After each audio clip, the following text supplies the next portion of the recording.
Hello guys, আজের একটা new vlog নিয়ে চলে এসেছি। তোমরা প্রথমে দেখতে পাচ্ছ বাদাম ভাজি, কিন্তু কেন ভাজি সেটা তোমরা ভিডিওটা দেখো তাহলে বুঝতে পারবে। এখানে দেখো দু রকমের কলাইকে সিদ্ধ করে নেওয়া হয়েছে, আর কিছু কলাই কাঁচা রাখা হয়েছে, আর এখানে দেখো চানাচুর দিয়ে দেওয়া হয়েছে। এতক্ষণে হয়তো বুঝে গেছো যে আমি কি বানাচ্ছি। হ্যাঁ, মিক্সচার বানাবো। অনেকদিন ধরে খাবো খাবো করছি, এখন আর বিশেষত বাইরে বেরোনো হয় না, তো আমার যা কিছু বাড়িতেই, তাহলে কি করবো, নিজের হাতে বানিয়ে খেতে হচ্ছে। এখানে দেখো শসা কুচি, পেঁয়াজ কুচি, কাঁচা লঙ্কা কুচি, সমস্ত রকমের কুচি করে নেওয়া হয়েছে, চানাচুরও দিয়ে দেওয়া হয়েছে। এরপর মিক্সড করার পালা। তো চলো দেখতে থাকো। আর আমি কিন্তু এটা খেতে ভালোবাসি। প্রথমে অনুষ্কা বলছিল খাবো না, কি জিনিস সেটা অনুষ্কা বুঝেই না, যেহেতু সে ছোট, তো বুঝতে পারছে না।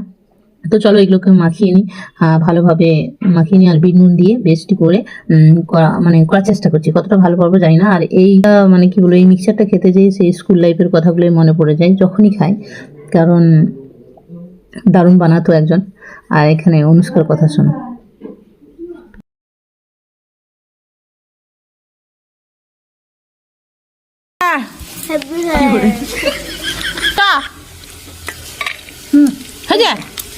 গাইস, আমরা মিক্সচার খাচ্ছি। অনুর কেমন লাগলো? দারুণ। অনুর দারুণ লেগেছে। অনু প্রথমে মিক্সচার মানে কি বুঝতে পারেনি, তারপরে বললাম যে মিক্সচার মানে এই এই হচ্ছে এই জিনিস। তারপরে খুব ভালো লেগেছে খেয়ে দিয়ে। ভালোই লাগানি আমার। কি বলছো শোনো, কি বলছো? ভালো লাগে। ভালো লাগে? সত্যি করে বল। অনুষ্কা বলছে এত সুন্দর খেতে লাগছে, এগুলোকে পলিথিনে কুড়িয়ে রেখে দিচ্ছি, যখন মন যাবে তখন খাবো, নাকি অনুষ্কা?